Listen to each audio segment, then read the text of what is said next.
Good evening. You're such a well-behaved group of people. Thanks for coming this evening. My name is Charles Ungerleider. My job is to kind of keep things rolling this evening, and I don't think that'll be difficult because our speaker will have some very interesting things to say. But let me begin the way this appropriately should begin. Ambassador Alinsky, Dean Frank, Marnie Point, Jerry Nussbaum, Lillian Borax-Nemitz, Matthew Lee. Where is Matthew? Hi, Matthew. Rachel Malik, James Copping, Jess Boone, and our keynote speaker, Erwin Ellman. Welcome. Tonight and over the course of this series, in the spirit of advocacy for children's rights and well-being for children, for which Korczak fought, will be challenged to think about many important issues, and we're going to have an interesting exchange this evening. But let me start with the important part of the business first. If you have one of these, please turn it off or put it on vibrate. You'll enjoy the evening more that way. Washrooms are out this door and to the left and then to the right. The program this evening is rather lengthy, and so let me set out the order of business for you. In a moment, I'm going to ask Marnie Point to come up to the podium and welcome us to the unceded territory of the Musqueam people. After that, I am going to ask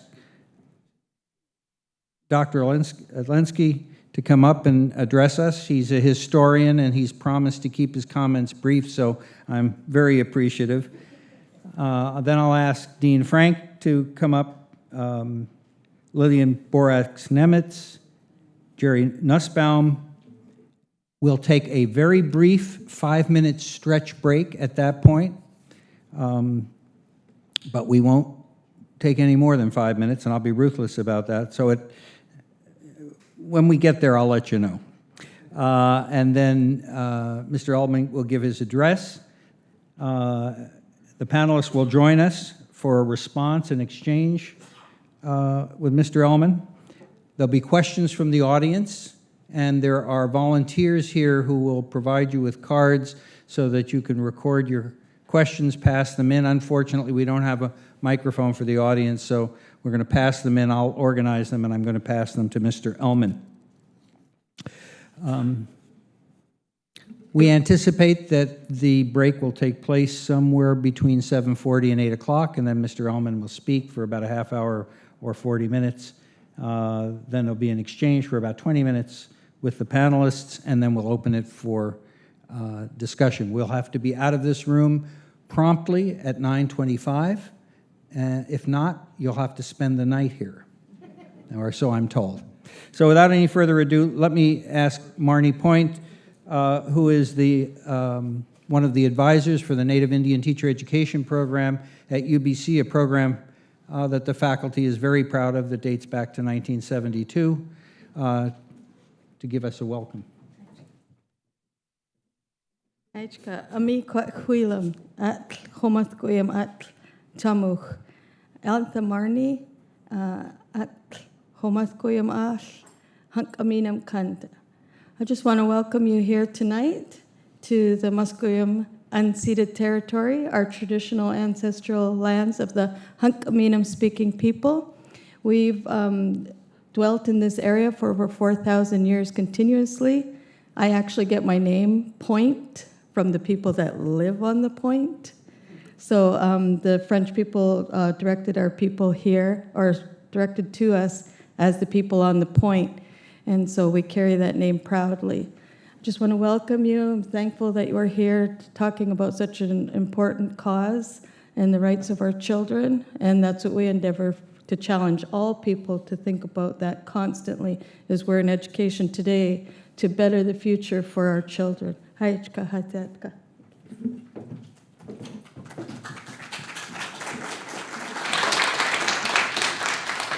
I'm not going to introduce speakers with a lengthy introduction because you should have, and if you don't have the volunteers, we'll make sure you have a program. And in that program, you can read about the background of the individuals. I hope you also have this part. It's a two-part program, because this has the very impressive biographies of the panelists who at their age I was just hanging out, and you'll see how much they've accomplished at that point. So let me, without any further ado, invite Ambassador Olensky to come up and address us. Ambassador?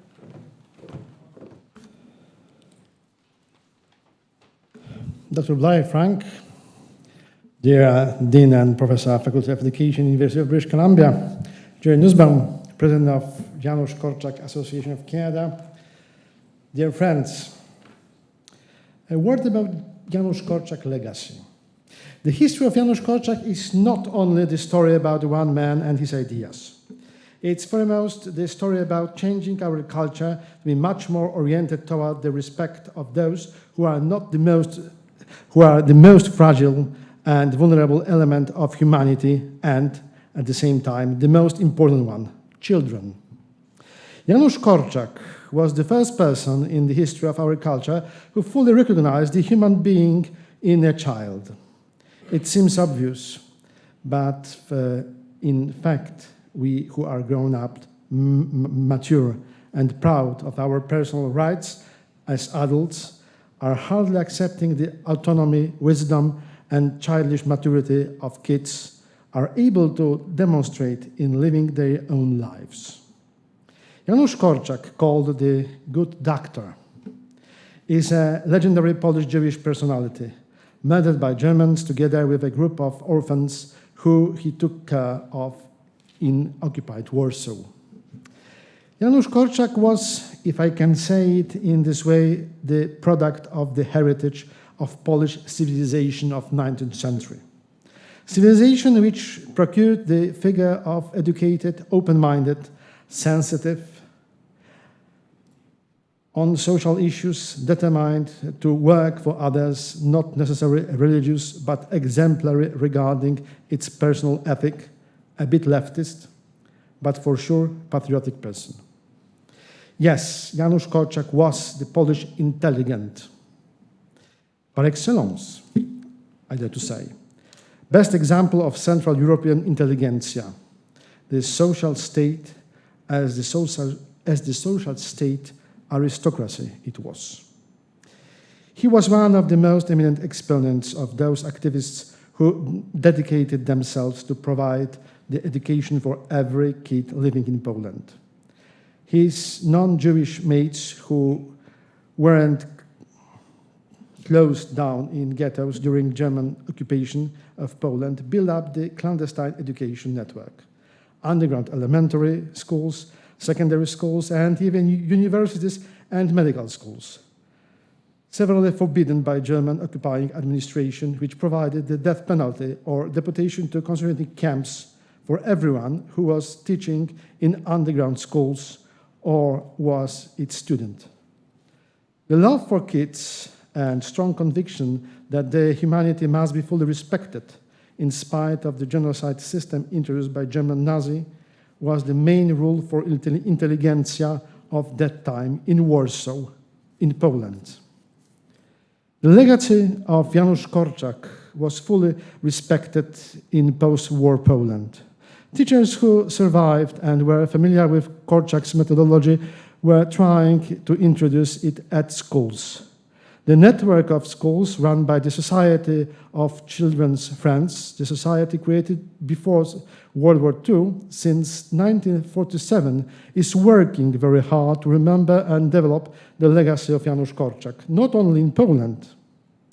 In the same time, Poland is the unique country where children are honoring adults by special decoration, the Order of Sunshine, and I wish you all to deserve this decoration. And it was following by the advice of Janusz Korczak, by the way. Polish Jewish lawyer Raphael Lemkin was the one who coined the term genocide, and his book, The Axis of Evil, was the fundamental for the creation of the Declaration of Human Rights. Jan Karski, the famous courier from Warsaw, who revealed the tragic destiny of Polish Jews to Churchill and Roosevelt, was the founder of the idea of responsibility to protect. And Janusz Korczak was the inspiration for Poland to propose the Convention of the Rights of Child, which was finally approved by the General Assembly of the UN, 20th of November, 1989. So it's going to turn 26 years. I am really grateful to Janusz Korczak Association of Canada for your outstanding efforts to widely promote the legacy of Janusz Korczak. But we all should recognize the great job you are doing in regard of children, the most important and most fragile part of our society, the hope of the humanity, organizing this Janusz Korczak lecture series entitled How to Love a Child. Indeed, every day we must learn this love again and again.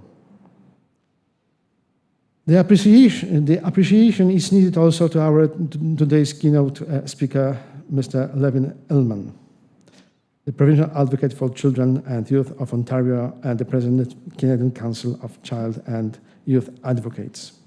Thank you for honoring us by your speech.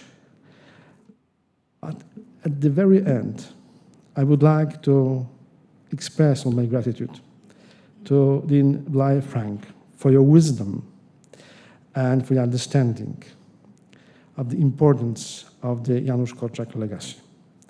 Last but not least, I would like to thank Jerry Nussbaum, who is not only a friend of mine, but he is for sure a friend of kids. Thank you.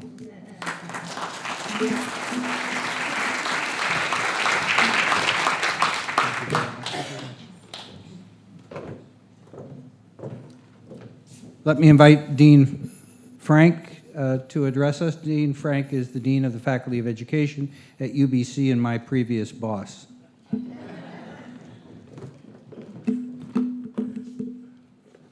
The previous is no doubt the important part, Charles. Mr. Ambassador, Mr. Nussbaum, Mr. Ellman, participants in the program, and members of the audience. Good evening, everyone, and let me say how absolutely delighted I am to be here this evening as a guest on the unceded, ancestral, and traditional territory of the Musqueam people. In the Faculty of Education, we feel very privileged to have the Musqueam people as our hosts. I need to tell you as a dean a little bit about the University of British Columbia and our Faculty of Education.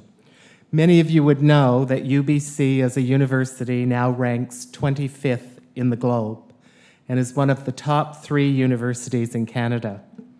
Until recently, our Faculty of Education ranked 24th, as I often remind the president when she says that the university ranks 25th.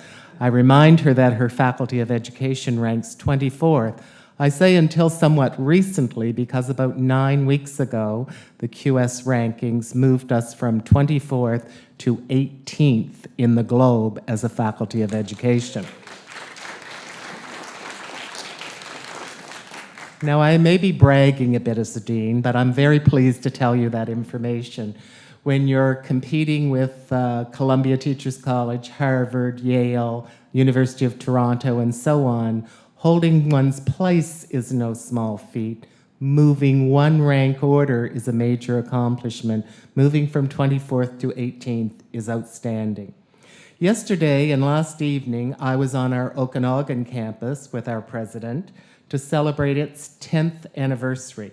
And tomorrow, we will be here in this stunning new building to celebrate our centennial year.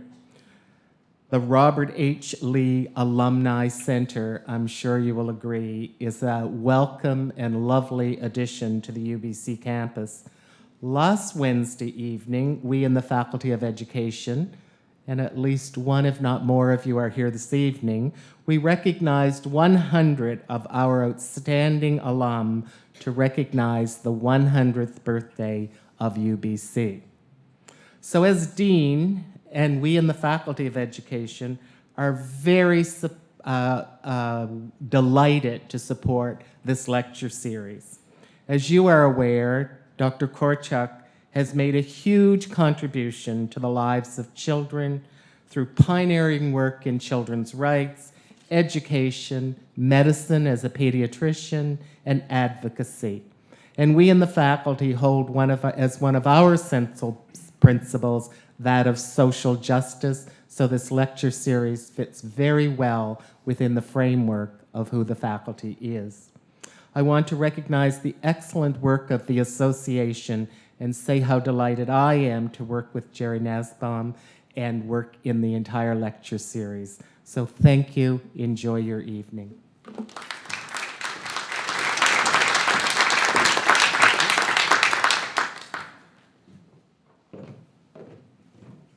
You've heard Ambassador Alinsky and Dean Frank pay tribute to Jerry Nussbaum, who is the president of the Janusz Korczak Association of Canada. I'd like to call him up to share with us his thoughts.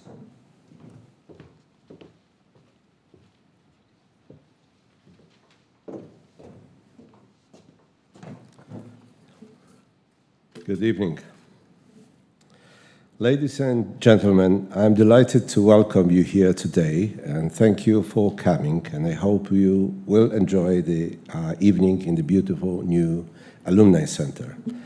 My name is Jerry Nussbaum, and together with Lilian Borax-Nemec, we would like to extend a warm welcome to you on behalf of the Janusz Korczak Association of Canada.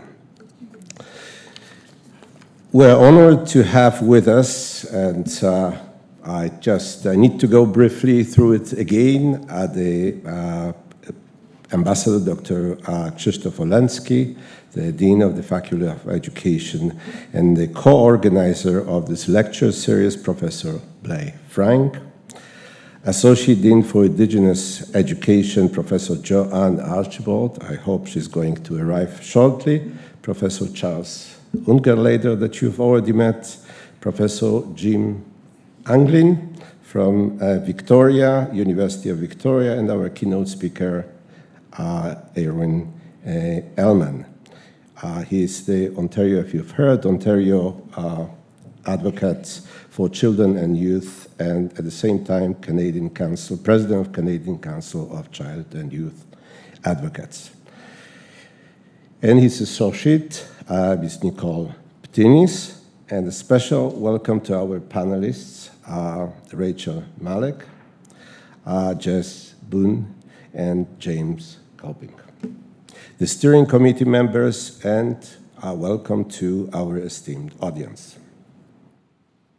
I would like to say a few words about the relevance of Korczak in today's reality, today's world. Most of us here today take it for granted that children deserve dignity and rights, and we make it our mission to see that they get them. We believe in having dialogues with children and about children, and we strive to treat children as friends and partners. But these assumptions are relatively new, and in the times of Korczak, the early 20th century, these were radical concepts. These ideas were central to Korczak's pedagogical philosophy, and he advocated and fought for them relentlessly. Dr. Korczak was a pioneer in transforming our understanding of children, their place in society, and the rights they deserve.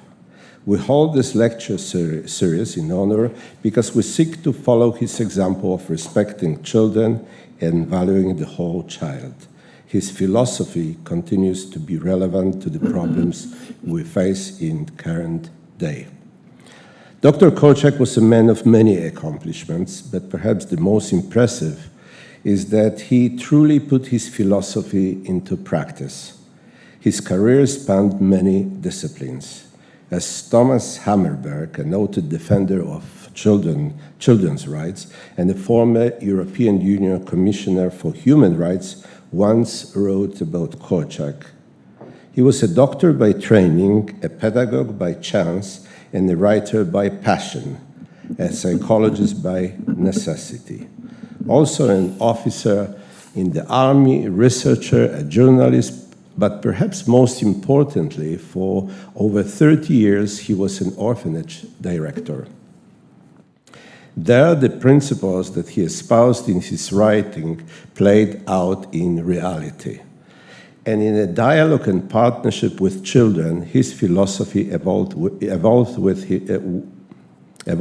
input from their shared experience. Korczak believed that children should have their place in a family and in society. They should have a right to education, good health, good nutrition, and good hygiene. Each child has the right to be what he or she is meant to be. As he would say, you cannot make the birch into an oak. And he believed that these rights should be universal and irrespective of religion, culture, or place of origin. He believed that children brought up in a healthy and happy environment become happy, productive, and creative adults. Critically for Korczak, children's rights came hand in hand with responsibilities. Part of respecting children for him was to not overprotect them and to make them integral part of the way their world functioned, rather than being a passive bystanders. These beliefs were manifested in Korczak's orphanages that were organized as Children's Republic. The Children's Republic had a democratic structure and spirit and valued the child's right to speak and to be heard. The Children's Republic offered children a voice in their society and self-government. There was a newspaper by children, for children, and about children to make sure that the children were not invisible, passive, or without a voice. They also participated in writing their own constitution and establishing court in which children were judged by their peers. The main function of the court was to guarantee an atmosphere of security and safe environment at the orphanage. The Children's Republic made it into reality the belief that Korczak stood for, crystallized in the following quotation. Children are not people of tomorrow, but are people of today. They have the right to be taken seriously and to be treated with tenderness and respect. They should be allowed to grow into whoever they are meant to be. Dr. Korczak's philosophy and writing laid the foundation for the United Nations Convention on the Rights of the Child. Korczak pedagogy is saturated with humanistic values, courage, and openness towards others. He dedicated his life to children and ultimately sacrificed his life for the love of children. The centennial session, How to Love a Child, the Janusz Korczak lecture series, would have been impossible without the financial support of the Edwina and Paul Heller Memorial Fund, the Faculty of Education, the University of British Columbia, the Consulate of the Republic of Poland, the UBC Centennial Fund, Vancouver Foundation, Rabbi Dr. Josef Wosk, Robert Weizmann, and Dr. Andrew Igdaszewski. I would like to express my very great appreciation to the Dean of the Faculty of Education and the University of British Columbia, Professor Blair Frank, for sharing our vision and for his continuous support and encouragement throughout this project. I would also like to thank the following participants for their help and support: the keynote speakers, moderators, panelists for committing their time and effort in taking an active role in ensuring the success of the interdisciplinary dialogue to promote the well-being of children. Special thanks to the children and youth advocate, Dr. Mary Ellen Turpel-Lafond and Mr. Irwin Ellman, for their enthusiastic endorsement of the lecture series and for sharing the vision for it in the spirit of Janusz Korczak's philosophy. Many thanks to Michael Murphy for valuable and constructive suggestions during the planning and development stages of the lecture series, and for coordinating numerous undertakings, and Kit Krieger for his advice and help in crystallizing ideas for community involvement. To Dr. Krzysztof Oleński, Consul General of the Republic of Poland, for his unwavering support for promoting the philosophy of Dr. Janusz Korczak as a champion of children's rights. To Nicole Ptinis for all her support, and especially for the editorial work and all the effort she put in the publishing of the biography of Korczak's pupil, Shlomo Nadal, which was presented to you tonight. To Professor Andrzej Wróblewski, Dr. Jana Rotecka, and Anna Gelbart for advice and continuous support, Damian Skoczek for the graphical design of the brochure, and for Jane Kwa for creating and maintaining the website. My special thanks are extended to the steering committee members whose dedication and commitment were essential to creation of this project. Dr. Dancy Bell, Lilian Borax-Nemetz, Zoe Campbell, Dr. Grant Charles, Dr. Hilary Gorman, Mary Kesselman, Dr. Edward Crook, Dr. Ashley Roberts, Dr. Kimberly Schoner Reichel, Rabia Shahab, and Dr. Karen Worth. In particular, I would like to thank the coordinators for their hard work organizing their sessions, and to the Janusz Korczak Association of Canada for their inspiration and involvement in every stage of the project. And finally, I would like to thank my family, and especially my wife, Sophia, who volunteered countless hours in making this lecture series possible. And of course, all the volunteers helping here tonight. An event like this would not have been possible without you. I'm thrilled to mark the first of 6 lectures today as a part of a series called How to Love a Child, a title borrowed from Dr. Korczak's book. We're here not to formulate a recipe for how to love a child, but to catalyze, foster, encourage, and facilitate an interdisciplinary dialogue on issues crucial to the well-being and rights of children and youth. Dr. Janusz Korczak was a pioneering humanitarian and moral authority. Korczak respected his children, and they respected Korczak. Korczak demanded rights for children. He cared for his children. Korczak loved his children, and children loved Korczak. Thank you very much.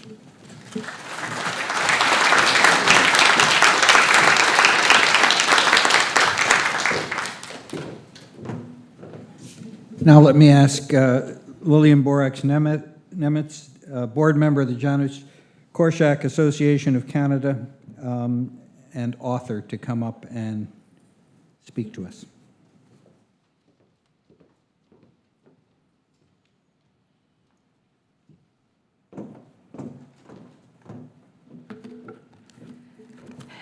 Dobry wieczór to the Poles, and good evening to our distinguished guests, ladies and gentlemen.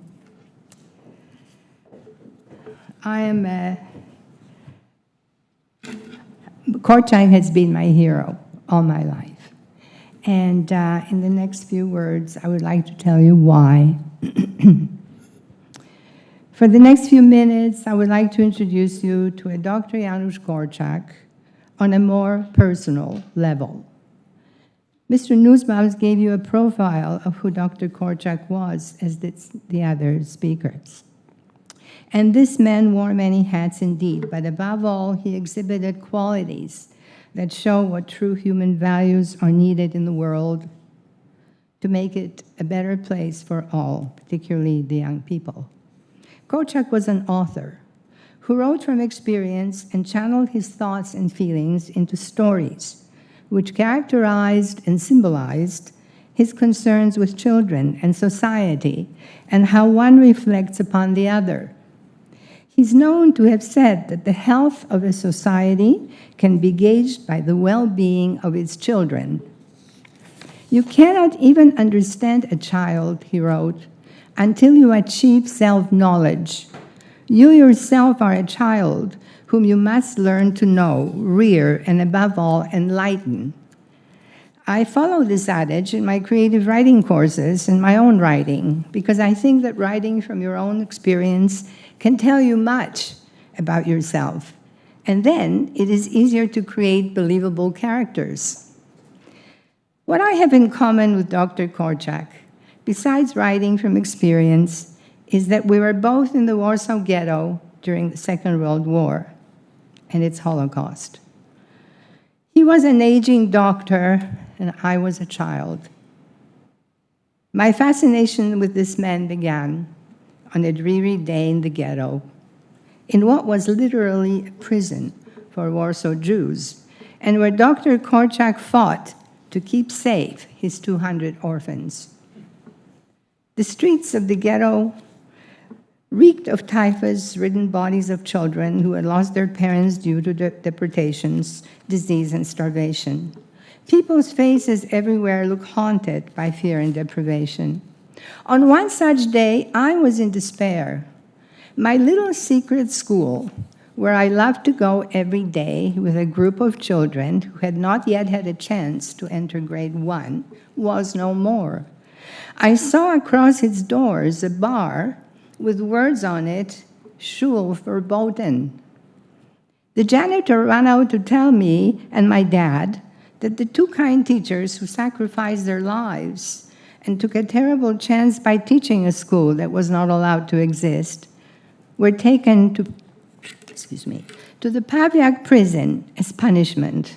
I peered through the windows into a little cellar room where a few of us had the privilege to learn during those awful days. We also learned to use our imagination there by drawing and coloring, using the meager supplies that were available at the time. We practiced the drill. We sat on little wooden crates with tops on them that came off. We were told that if there was a knock on the door, we were to quickly throw all our books into these boxes and leave only the drawings out on the table. The two teachers were lovely young women who treated us children with great kindness, but were firm about our work. This went on for a while. Then one day, there was a banging on the door. As practiced, we quickly put our learning materials under our seats. Two black uniformed SS guards stomped in and malevolently pushed the two teachers around with their fingers, causing the women pain. They shouted in German and stopped out. We children sat there frozen with fear for quite some time. Then the teachers sent us home.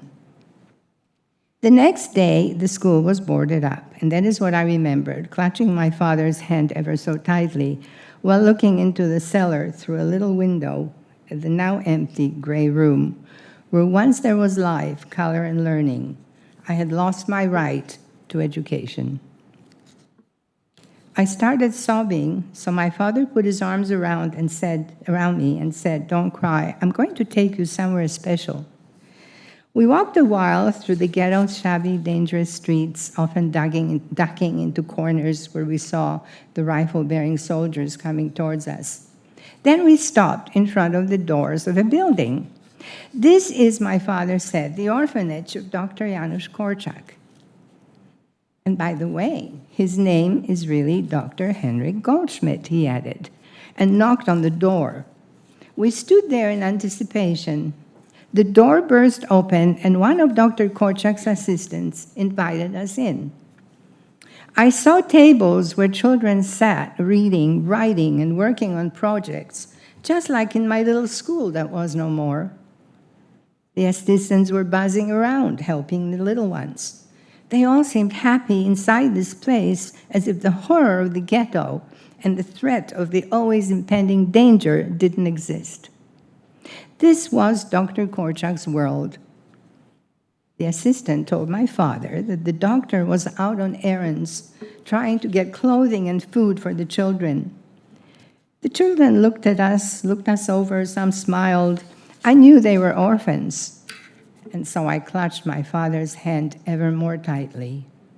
We sat with them, and they showed us their artwork. I have the impression that the doctor also tried to raise the children's spirits during the terrible times in which they lived. After we left and were on the street, my father pointed to a small window on the second floor. There were red geraniums peeking from the windowsill, the only bit of color on a dreary street. Father seemed to have known that Korczak tried to grow flowers in the ghetto. My sadness dispersed. My father told me that Dr. Korczak was a warrior whose fight for children's rights never ceased, and that he symbolized the hope that despite what was happening around us, there still was goodness in the world, a goodness that protected us from the evil of the ghetto and the Nazis. But there was no more school for me until I turned 12 years old after the war. I graduated from university at a later age and never learned how to print. The next thing that happened were the deportations. Various parts of the ghetto were raided and closed off, and the people deported to the camps. This was the process of elimination and annihilation. When our building was raided, we were ordered out of our home and into the street to join a long line of Jewish people. We started walking in this line that was heading for Umschlagplatz, a depot where Jews were gathered and packed into cattle cars headed for Treblinka, death camp. Many didn't know that this was to be their destination and the destination of the ghetto orphans. Here we are in line, my mother holding my little sister and me clutching her arm, begging her not to leave me.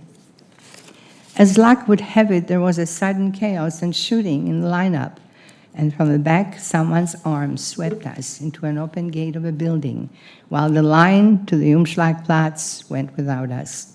It was my father who saved us. We were lucky, not so Dr. Korczak and his children, who were destined to walk along the same route. My father told me that Dr. Korczak was a hero. In his last entry in the ghetto diary, on August 4th, 1942, Korczak writes, "I am watering flowers. My bald head in the window. What a splendid target. He has a rifle. Why is he standing and looking on so calmly?" The next day, on August 5th, 1942, they came for the children of the orphanage. Janusz Korczak was offered a reprieve, as he had many friends.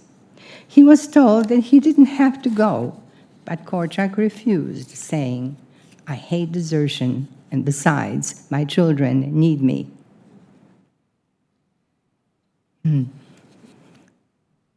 Father often spoke of that day and how Korczak's 200 orphans were ordered out of the building and made to march through the Warsaw Ghetto, with Korczak at the helm, holding a small child in his arms and one little one by the hand.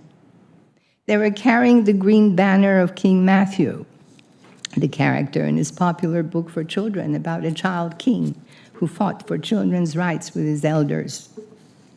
In the sad procession behind Korczak followed the other children and the orphanage assistants. They marched through the Warsaw Ghetto straight to Umschlagplatz, where they were packed into cattle cars, heading for Treblinka death camp, and where it is said they all perished probably by gas. No survivor who was there at that time can forget the long procession. Many wrote about it. When the war was over, my father couldn't stop telling stories of Dr. Korczak, especially about how he was with the children, both Jewish and Christian, how he cared for them, taught them democratic principles, and upheld their rights, their knowledge of religion and customs, how he often gave them food, while himself going hungry. My father had also taught me many of the principles that Korczak practiced and taught his children. In fact, when I had my own children, we had designated a time after dinner in the family room where the children were asked to state their complaints and figure out how to best solve their problems in the home, so their rights would be noted and upheld. And it really worked. And so the Korczak legend carries on to this day, and never has it been more relevant than these times, when wars that are sweeping our world cause harm to so many children. It was the children, Korczak wrote, who always had to carry the burden of history's atrocities. So it is our hope that the flame of this great man will continue to burn forever in the hearts of all those who love children. In conclusion, I would like to read to you the following poem written by Jala Corwin about Dr. Korczak's march to the Warsaw Ghetto, to the trains heading for Treblinka.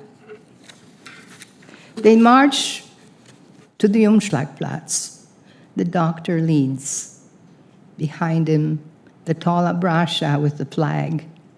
On its summer meadow green side, a spray of chestnut blossoms. On the other side, bright as white, a Star of David, blue.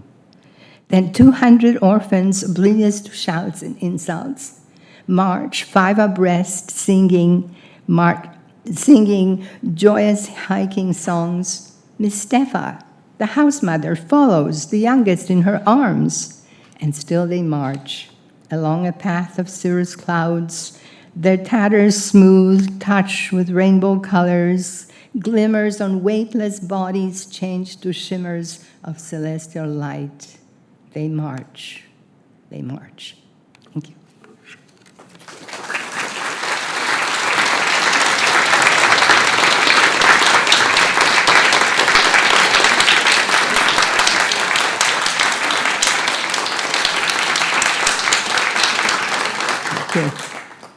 And now it is my great honor to call on Mr. Matthew Lee.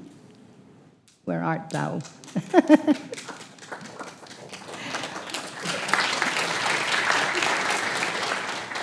A Canadian student, a researcher who's working on his PhD in psychology on children's social and emotional development. This is our award of the Janusz Korczak Association of Canada for his good work. On behalf of the, whoops, I better take it out of here. On behalf of the Janusz Korczak Association of Canada, we thank you and give you this as a token of our appreciation.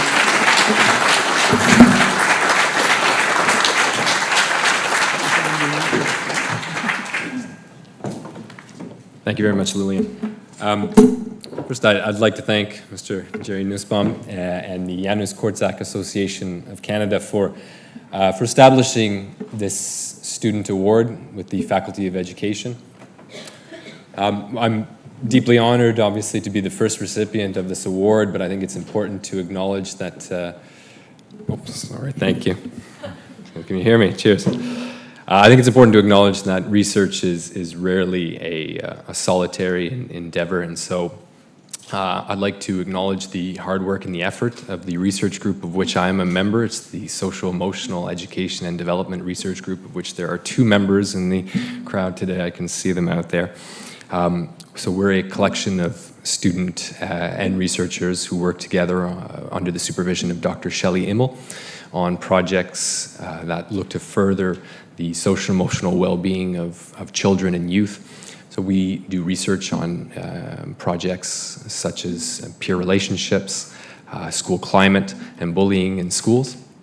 And I just wanted to share quickly one thing that I've learned is that undertaking research is rarely a glamorous endeavor. It's often quite challenging and arduous. I see Dean is smiling there, so I think there's some people who understand.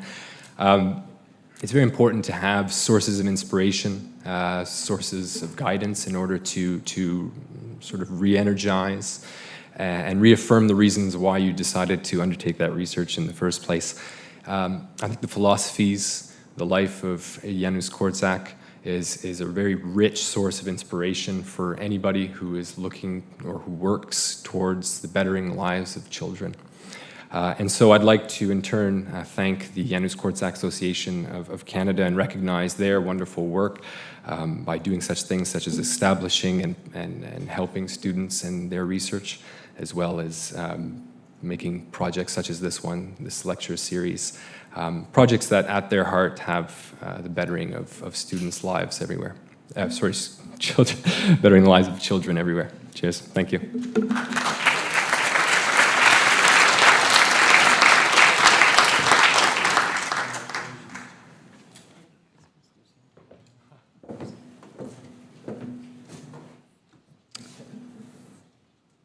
Thank you, Matthew, and thank you, Lillian, for putting Janusz Korczak in a very personal perspective.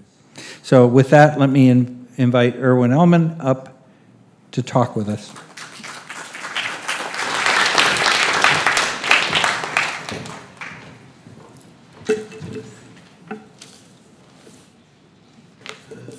Got lots of notes. I'm trying to stay on script so I can make sure we have time for the panelists and for you to ask questions. Let me start by acknowledging that we're on unceded traditional land of the Musqueam people, and thank you, Barney's here, for the warm welcome.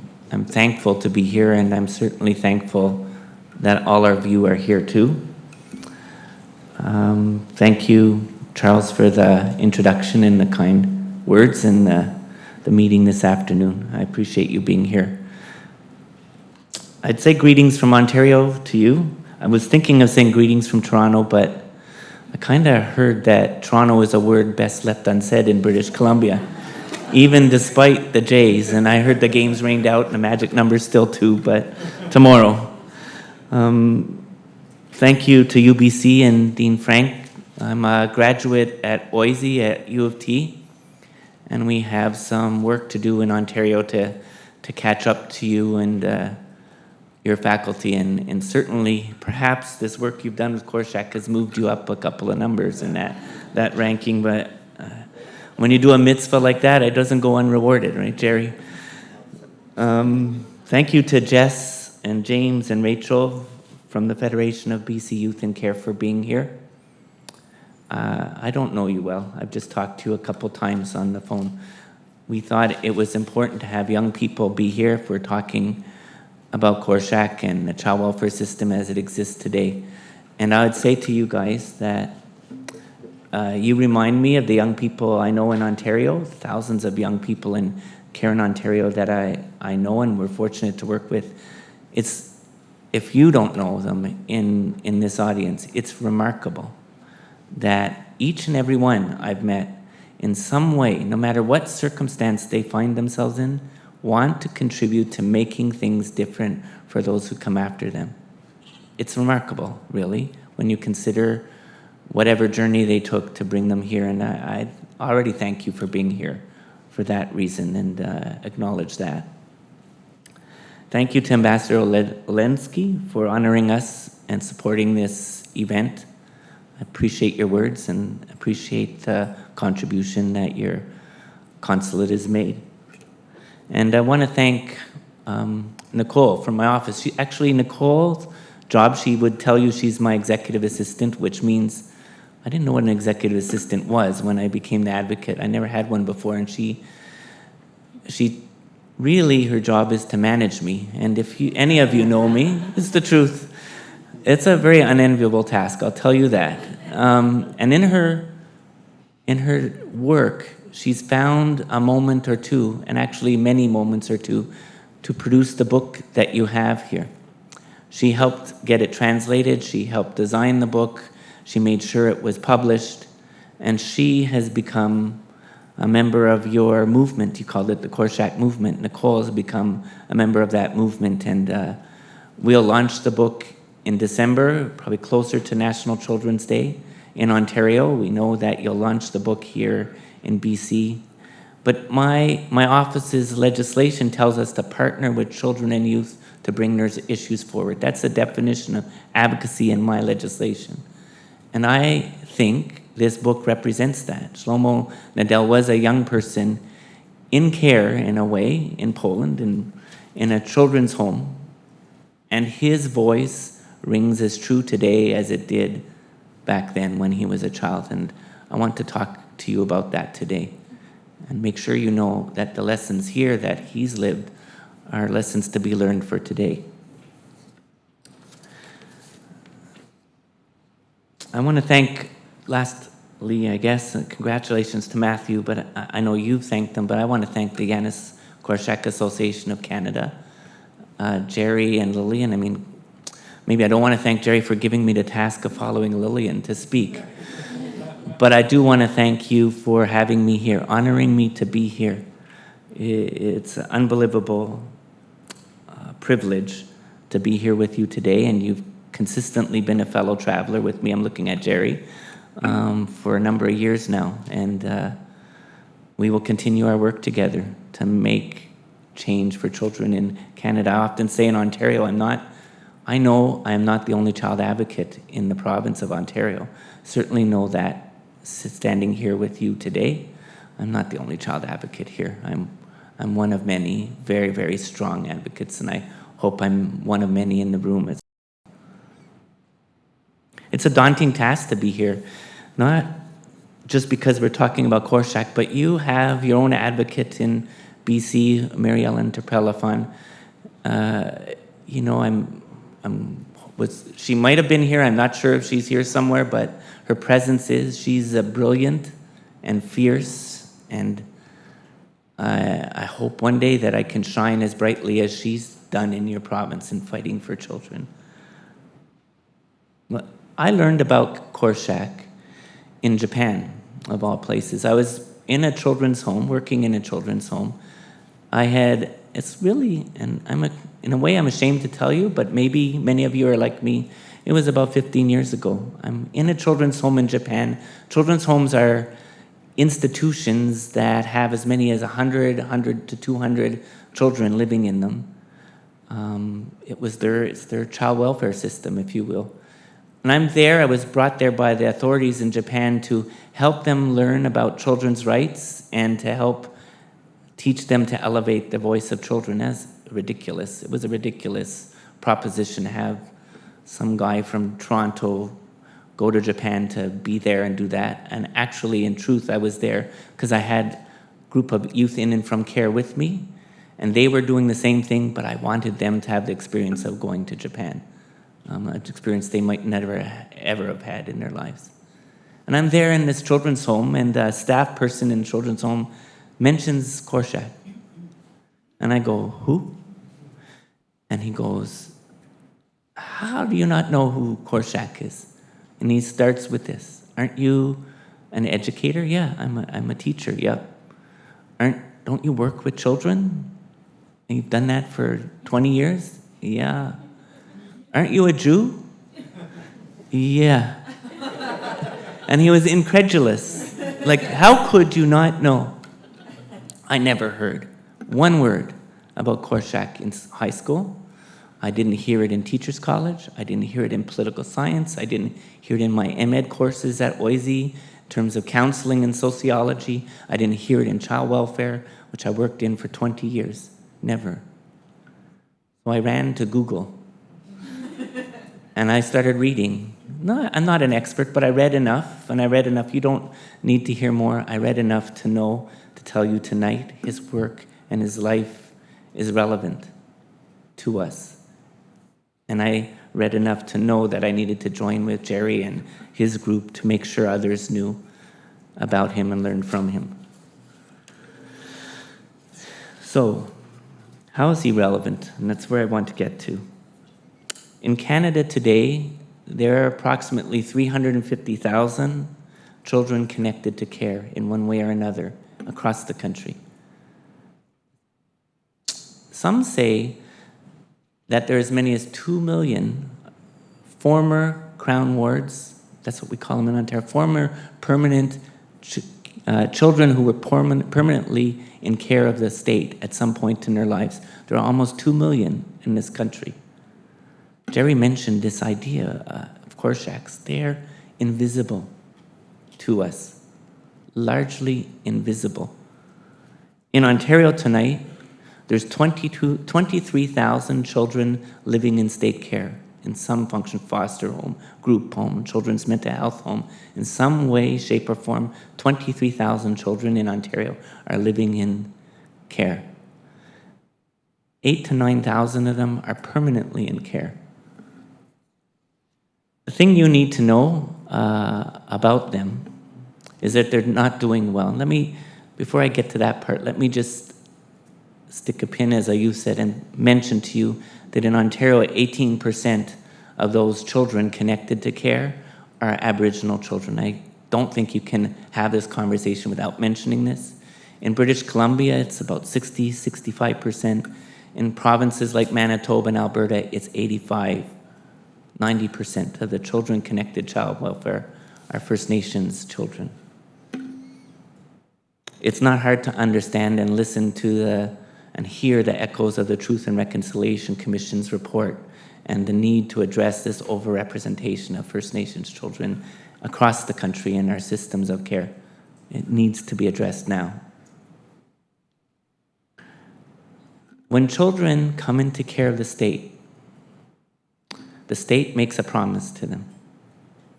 So in Ontario, children can only come into care of the state if a social worker, somebody, has deemed them in need protection, and a court has agreed with them.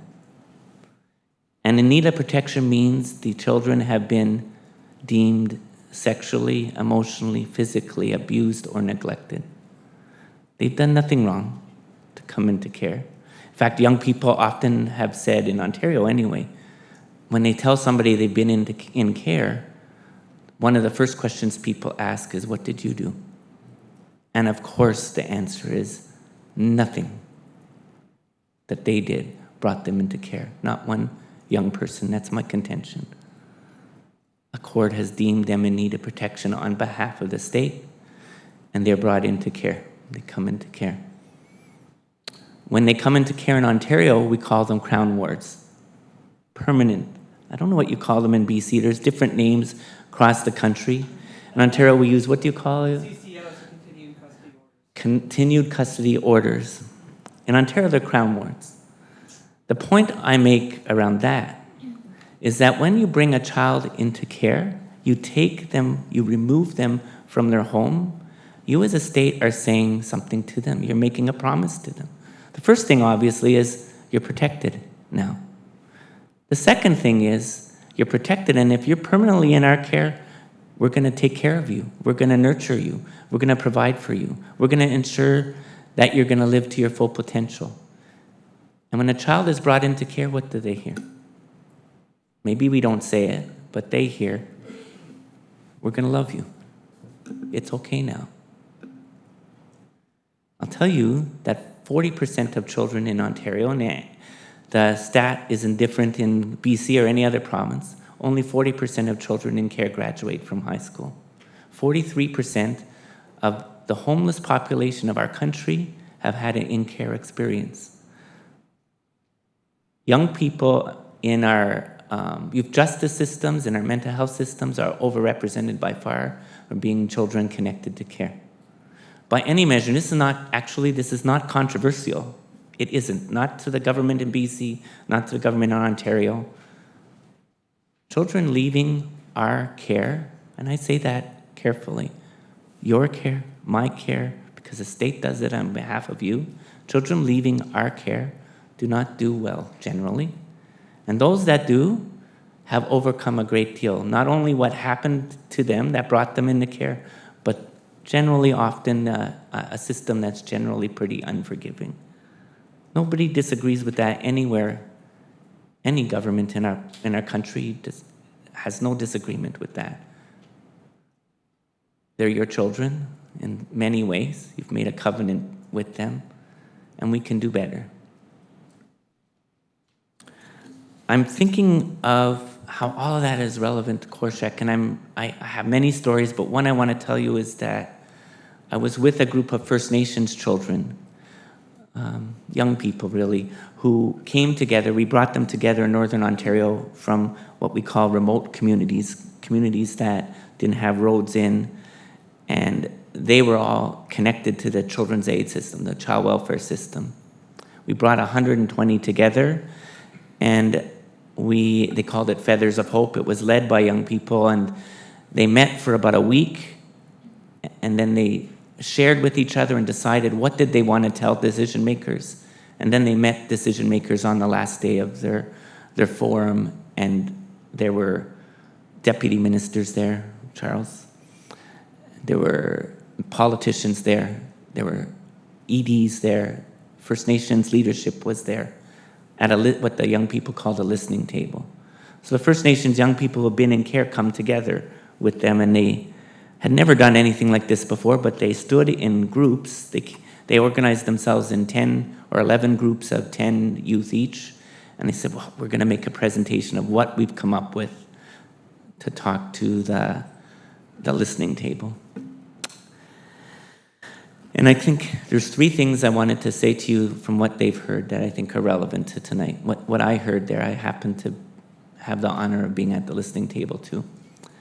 To a person, you know, I've just talked about young people coming into care. And in Ontario, the 82% of young people who come into care aren't First Nations. They talk about coming into care.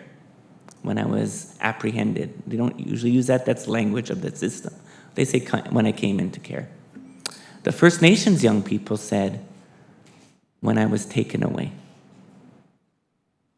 When I was taken away. You don't have to go further than those words from young people themselves to know that the legacy of residential schools continues. You talked about the trauma of the atrocities continue for those young people when I was taken away. The other thing that I heard was, you know, the average young person in Canada in foster care moves 6 times in their time in the system. And those young people talked about moving from home to home too. But to a person, all of them talked about being abused, at least in one home they were in. All of them. And they were speaking, and there were tears flowing. It was difficult to listen to, not just them crying, but the ministers and deputy ministers and chiefs crying too. Because what do you say when people lay the truth bare? And one deputy minister said to one of the groups, what would make a difference? And the young people the way they worked as a team, so they would get together, they'd huddle, they'd have an elder with them, they'd huddle with the elder, and they would try and work out an answer. It was a very awkward, for people that look like me, process, but for them, it worked. They would sit on a stage or stand on a stage, huddle, and try and answer a question. And in this case, one diminutive, shy boy came forward, took the mic, and said, you need to listen to us. And I remember thinking, he's not talking about you need to listen to us right now. He's talking about when you listen to us, you render us human. When you listen to us, you make our experiences valid. When you listen to us, you become in relationship with us as well. You have a dialogue. This is what Korczak taught and did, practiced, not only philosophized, but practiced in his homes. And the young people, we heard it this morning too, and when you talk about that, they go, Erwin, is not rocket science. It isn't rocket science. In Ontario tonight, there are 3,300 children in residential care. When I say residential care, I'm meaning in group homes, in children's mental health residences, 3,300. In 1 year, every year, there are 19,000 serious occurrences in those 484 homes where 3,300 children live. Let me say that again. 3,300 children, 19,000 serious occurrence reports. And those are the ones that get reported. A serious occurrence is an intrusive measure that the caregivers take with a child. So it could be a restraint or a holding. That's the language of the system, where they hold a child so that they don't harm themselves or somebody else. It could be a call to the police about a missing person. The system in Ontario uses the words AWOL, right? So a child has gone AWOL, so they phone the police. It could be an assault of a staff or assault of a youth. It could be a death. 19,000 serious occurrences. Were there 19,000 serious occurrences in Korczak's orphanage? or anywhere close. I know not 19,000, he didn't have 3,000, but you get what I'm trying to say. When I've talked to young people in those homes, and I'm looking for the quotes that I wanted to tell you that young people said. One young person told me when I visit those homes, said, every night staff get into restraints with kids. We run out of the house into the field outside so as not to have to deal with it. It's traumatic. I guess that's why we're in the middle of nowhere. These homes often are placed in the middle of nowhere in a way to contain the young people who live there. My worker promised me a whole bunch of things to get me to come here. And you see what it's like. And I am dumped here, and I've never seen her again. In Ontario, there's a children's mental health residence called Bayfield. In Bayfield, when I went there, there's 125, 150 young people who live there in what they call a compound. 22 of them are from Newfoundland. They haven't seen their workers or their family or anybody for years. And I want to tell you the next quote because it relates to that.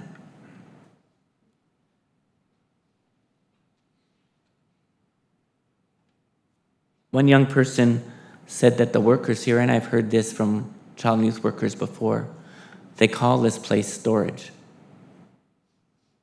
Storage. It's lingo in child and youth work world for some people who work in those homes, that we store children there because we don't have anywhere else to put them. I'm going to refer to that again later. We don't have anywhere else to put them. So we store them there till they're 18 and we dump them out. One young person said, I know, let's take 12 angry boys who may or may not have mental health issues and put them all in the same house in the middle of nowhere with staff that are ill-equipped. Yeah, that'll work.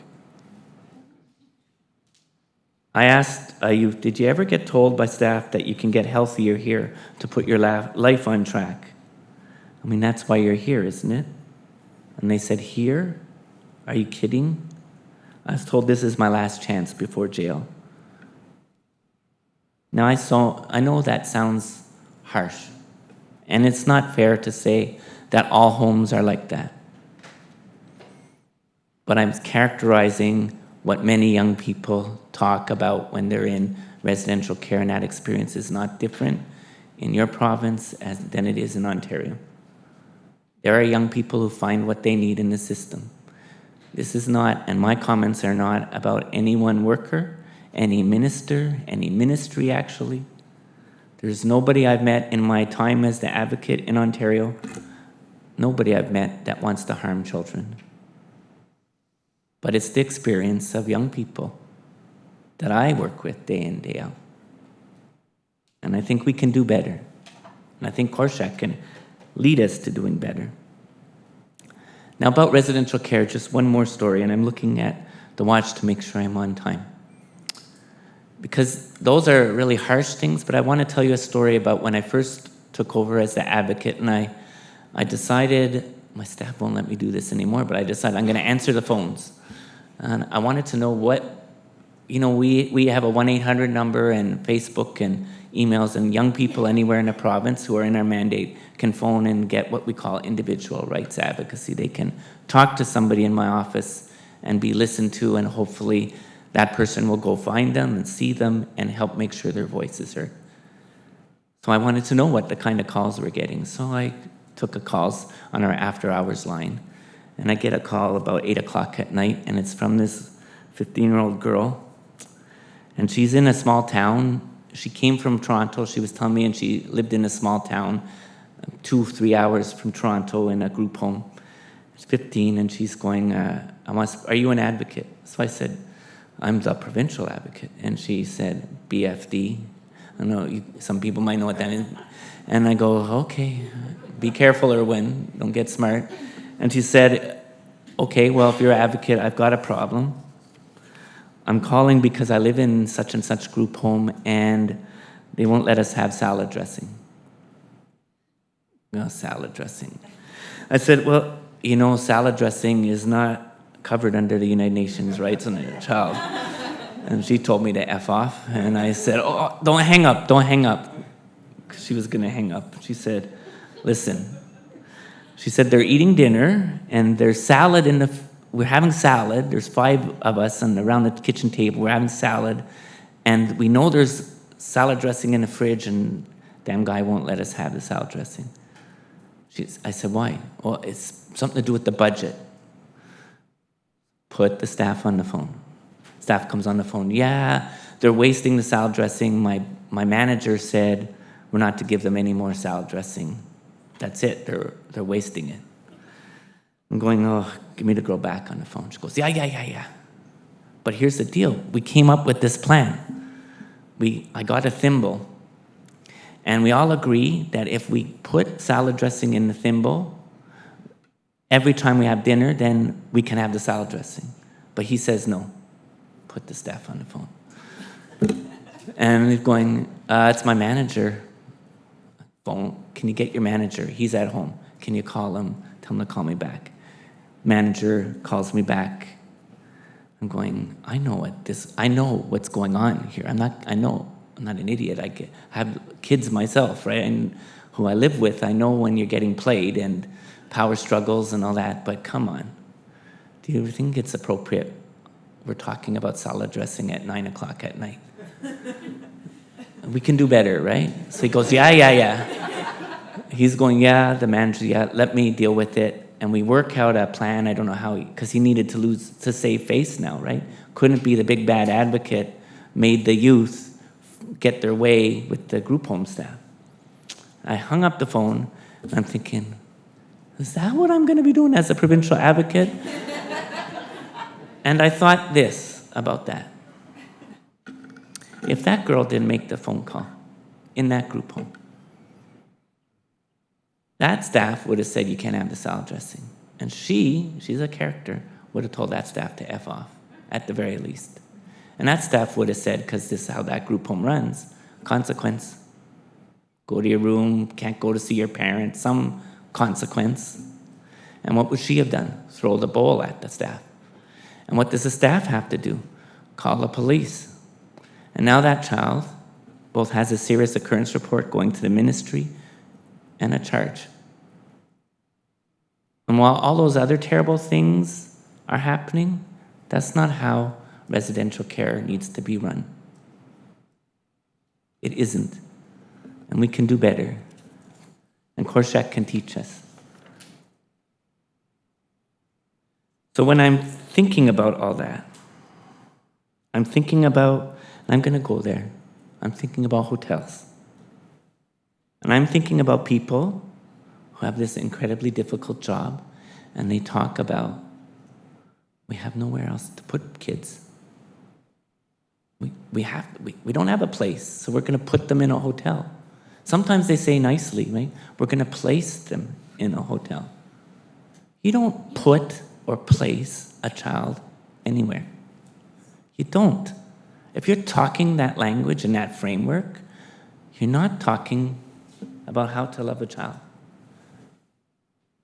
And the real fundamental change that needs to happen around that is that people responsible for children, all of us, and in our place, the people who run the child welfare system have to be saying, when somebody steps up for a child, and I believe this is true for the entire province in Ontario, when somebody steps up for a child, if it's a First Nations community, if it's me or Jerry, and I met Jerry's kids today, if it's a foster parent, if it's an adoptive parent, if it's a group home, if it's anybody in this country, in this province, yours, mine, the government needs to say, thank you. We've got your back. What do you need? We'll do whatever is necessary. Because we owe our children a home in which they're nurtured and loved. If that was the framework in this province, nobody would be putting children anywhere. Children would not be in hotels. They would not be as in Ontario, they're contemplating putting open custody facilities, even if they're not charged to be there. We would find a way to do what's necessary. In my opinion, what better place to start than First Nations communities that already have a community and want to take care of their children? Why not support them to do it? Whatever is necessary. That takes a whole different way of thinking about child welfare. And it's a fundamental change. Now, when I say that well, actually, I even said it to James, and he'll probably say it later, but he kicked my butt a little bit about that. I say it to the ministry. He said, well, what does that look like, Kerwin? Remember you told me that, James? What does that look like? And I'm not, it's a very valid question. And the deputy minister asked me that.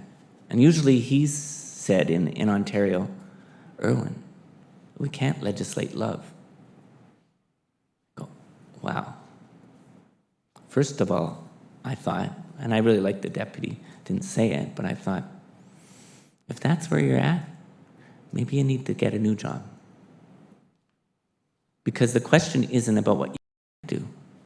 The question is, how do you love a child? For a person who's responsible for that. And I don't think you can legislate love, but I do think you can create conditions in which love can flourish. And the government should be all over that. How do we make that happen? And to do that, they need to ask young people, and they need to ask children, and they need to ask their caregivers in whatever form that is. If you're in First Nation, they need to ask First Nations communities, how do we make that happen? Because we want to make that happen. Not, we can't make that happen.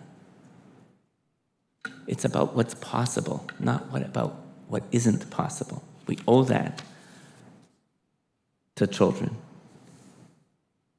I think if we took that approach, and I'm deadly serious about that,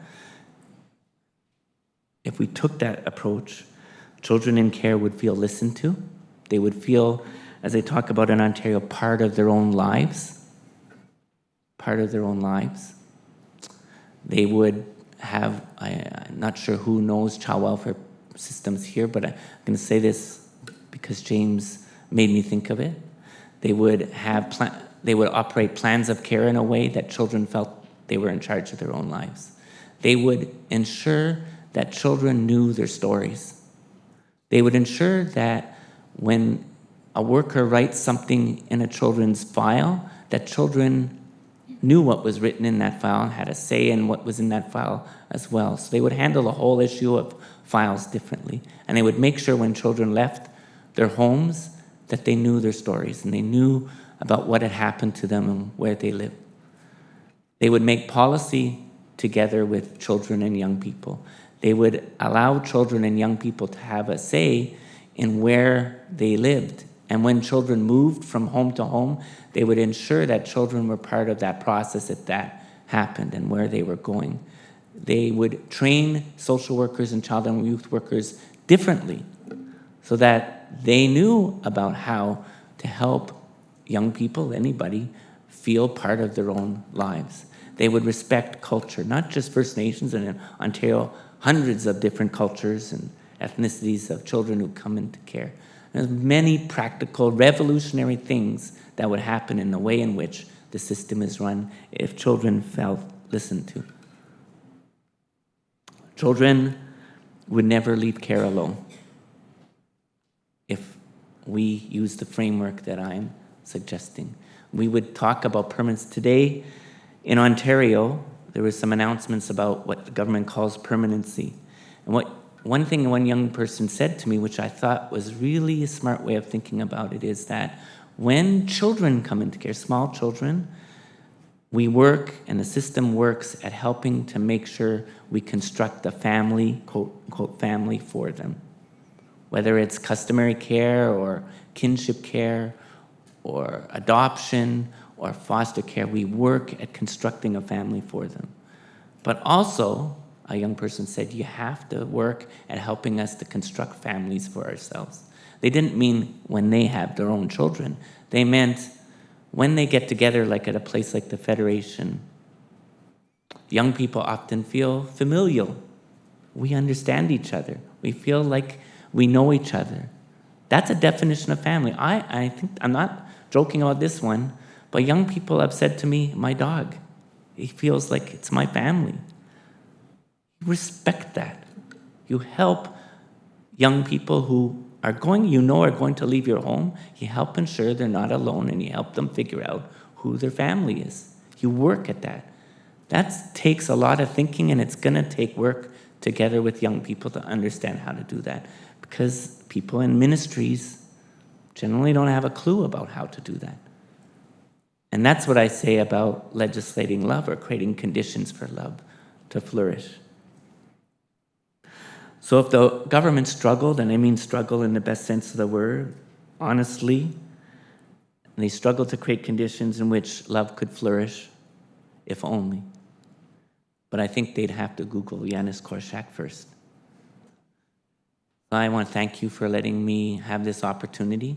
Don't think I used up too much time, and I want to make sure that the young people from the BC Federation have a chance to respond and say what they agree or disagree about what I've said, and hopefully we can have a dialogue together. Thank you.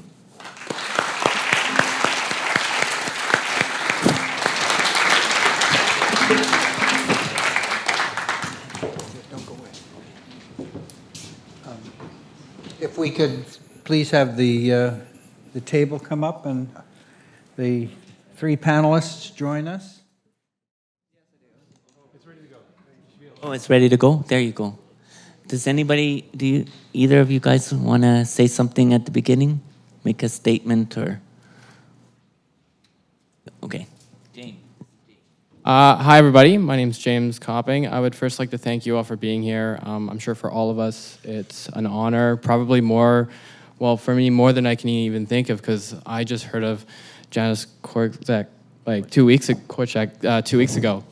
So I've been learning and trying to figure out what he's all about, and how I can kind of put his thoughts into my thoughts and express them to you guys in a way that will really matter. No, I don't have anything. Oh, you want to say? No, yeah, I mean, just to echo James, I mean, the Youth and Care community, I guess, is pretty thankful for, for us to be here, and it's really amazing to learn about a humanitarian quite like him, so. Hi, thank you guys very much. Like I said, I've just gotten involved with the Fed to work on the UNCRC when I was 17, the UN Convention on the Rights of the Child. So it's a great honor to learn about Janusz Korczak and, find out about his role within that. Oh, can I ask someone in the front row to grab me my water? Thank you.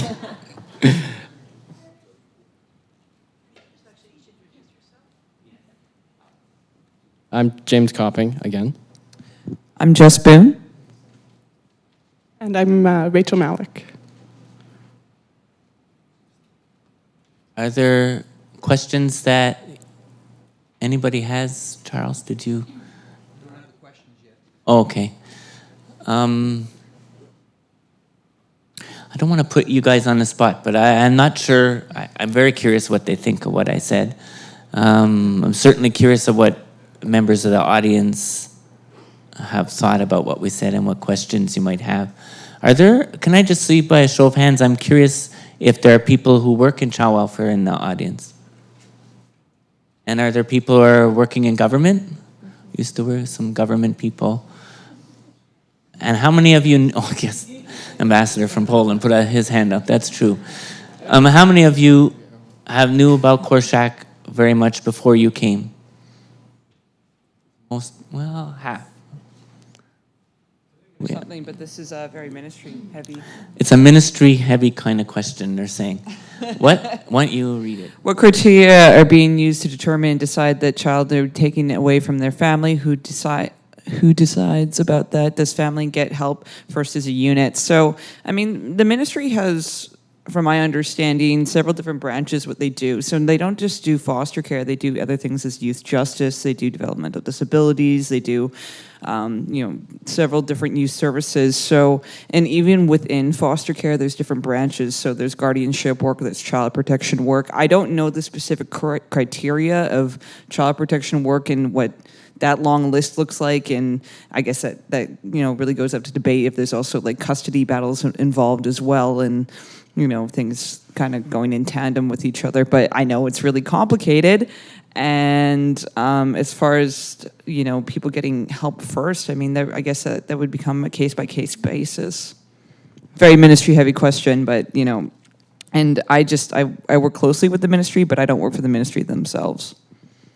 You guys have anything to say to that question?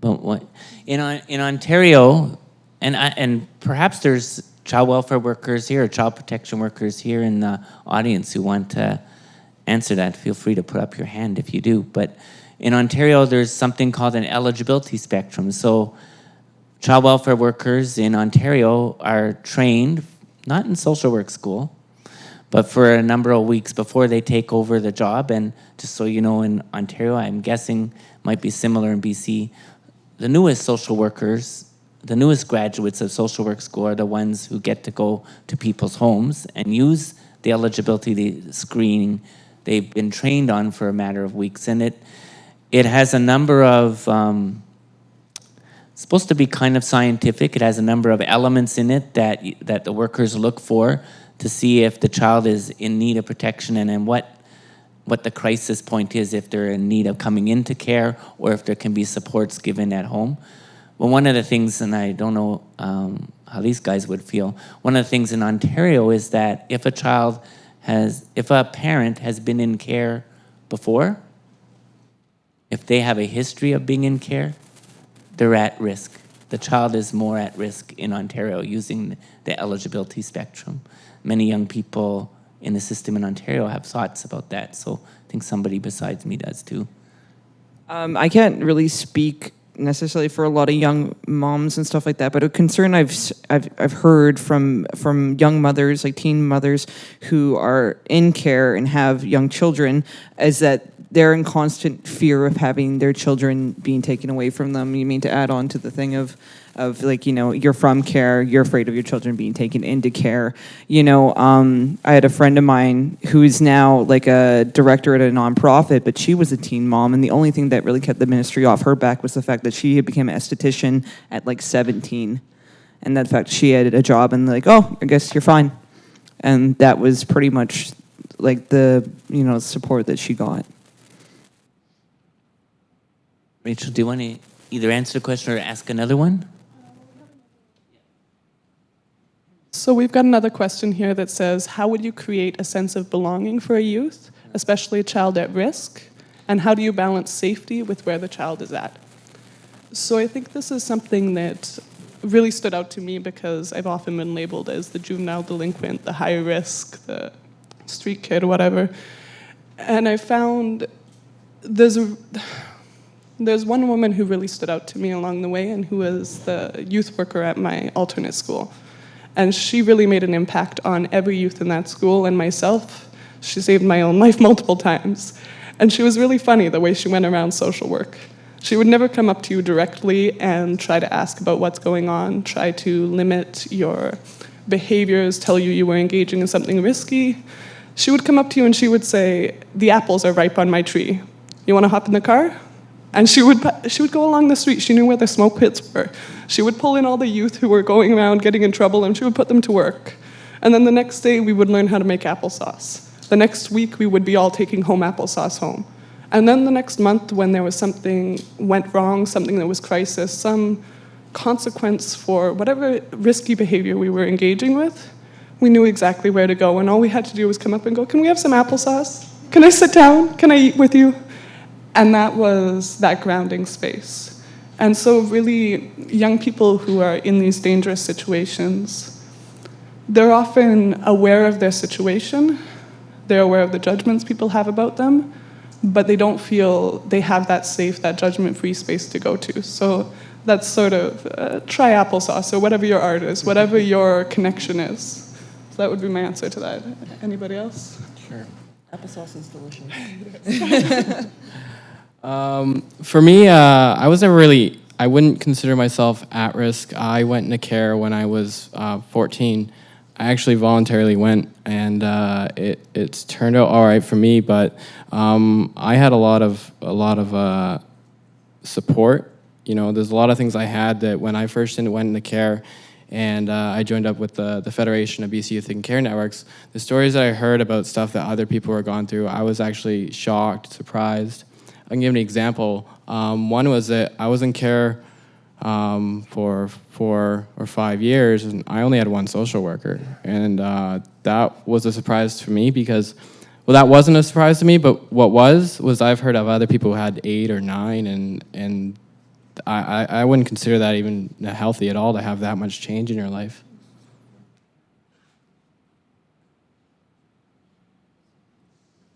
You have focused your presentation on advocacy for children who are in care. Could you comment on your role with respect to the advocacy of children that they never end up in care?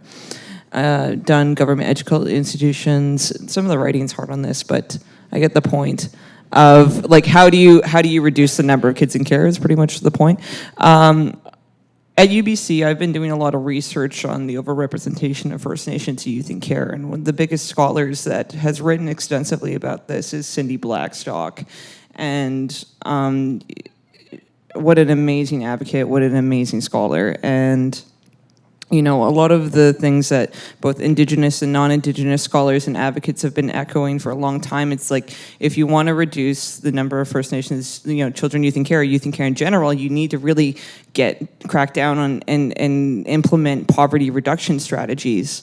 Because a lot of the time, these kids aren't coming into care because of abuse. It's neglect that's related to poverty. So if you want to really get a grip on this issue, it's a matter of going and federal government about having, like, you know, daycare, having education that has cultural programming, having things that creates community connection. And so, yeah, not just like formal education like school, but like other sort of cultural programming and yeah, I'm kind of running out of words here, but Cindy Blackstock, really good at social work, and she's written like about, like, if you want to talk about advocacy, it's holding, you know, governments accountable, which she has.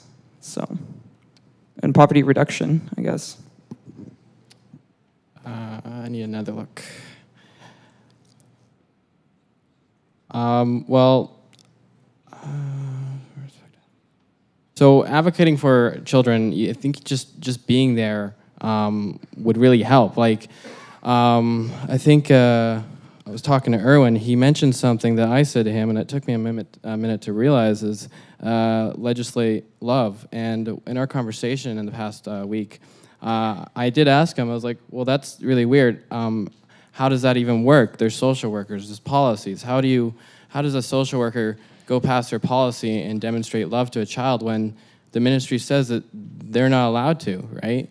You know, you try to get the family that you're putting the child with to demonstrate that love, but how is that even possible for a social worker to even comprehend the ability to get the parent or foster parent or the adult to even really get that far, right? For me, I found a loving family. I had unconditional love, and I've been seeing them ever since I had for 10 years, and that's something that's helped me get through my life, is just having that one person, having that one social worker, having that one place to live, and not having someone who would give up on me. I made mistakes, and you know, I got repercussions for it, but not once would they ever put me out on the street. Not once would I be sent to my room and, you know, not fed or anything like that, because those are necessities you have to have in life. You have to have someone being there. You have to have the necessities: food, water, support for mental and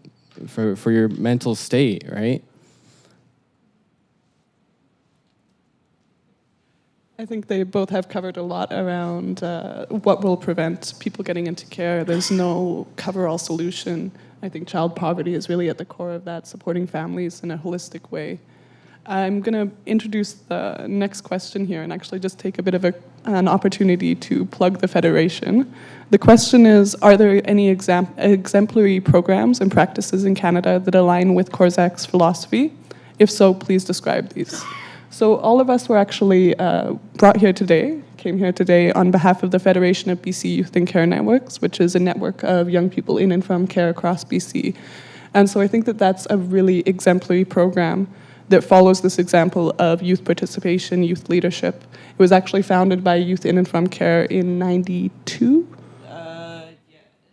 93? 93, thank you. Well, it's like started probably in a basement. Yeah, yeah. There you go. And so from that time forward, has been youth leadership, youth-defined, youth-led, repeating myself there. So our decision-making actually happens at the steering committee meetings every year, 3 times a year. And this is where young people come together and get to define the direction that we go, get to connect with each other, and really have that democratic process. I'll let you guys speak to the Fed now. And on top of that, recently the Federation of BC Youth Care Networks just helped to develop their 3-year plan for the next upcoming years. And they've actually had a lot of people sitting on there, a lot of youth sitting on there to really drive the network to, help pinpoint, the top issues that we're having, like rights, knowing them, transition, education, permanency, facing the stigma that we've most I can't say all, but most youth in care face, right? Yeah, there was like 20 people that strategic planning meeting. It was pretty outrageous.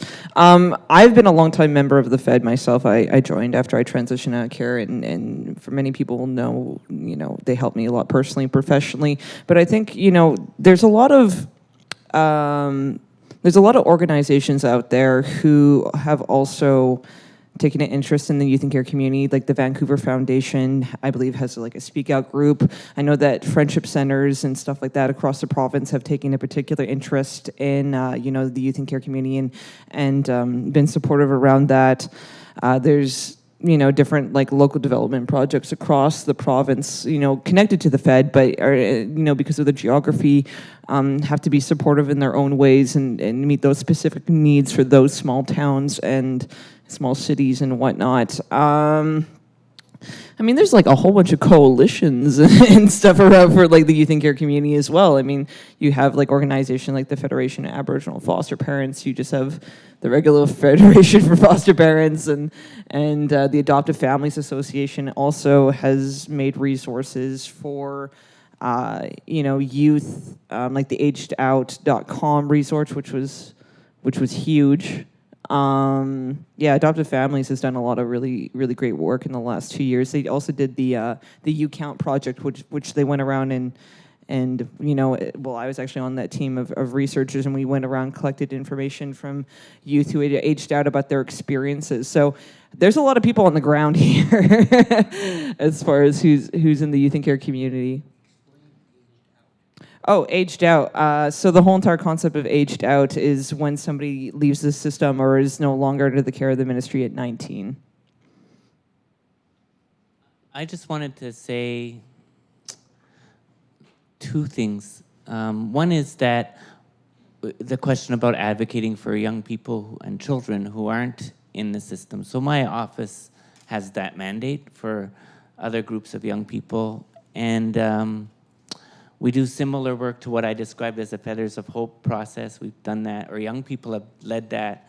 They've led hearings at the Ontario Legislature and wrote My Real Life book, and then wrote a blueprint for fundamental change with the government. And there's been some progress, and we've done the same kind of thing, or about to do that, with young people and children who have special needs in our legislation. That's the language. Children with disabilities, as broadly defined as you can imagine. The reason I say that is that what the panelists are talking about in terms of what they need, and when they answered that question, is not different than any child. I find it remarkable that the children and youth with special needs are going to say the same thing that the children and youth who are in care are saying, are going to say the same things that First Nations young people are saying who might not be in care. They want the same things. They need the same things. And it's not rocket science. What's rocket science, perhaps, is how to deliver it to them. Difficult, but not impossible. And frankly, a lot of the things that they want don't cost a lot of money, but it requires change. One of the pieces that's really difficult in terms of Korczak's learning, teaching, is that we're talking about young people. He was talking about children. No, he's talking about children in my legislation under 12. How do they have a voice?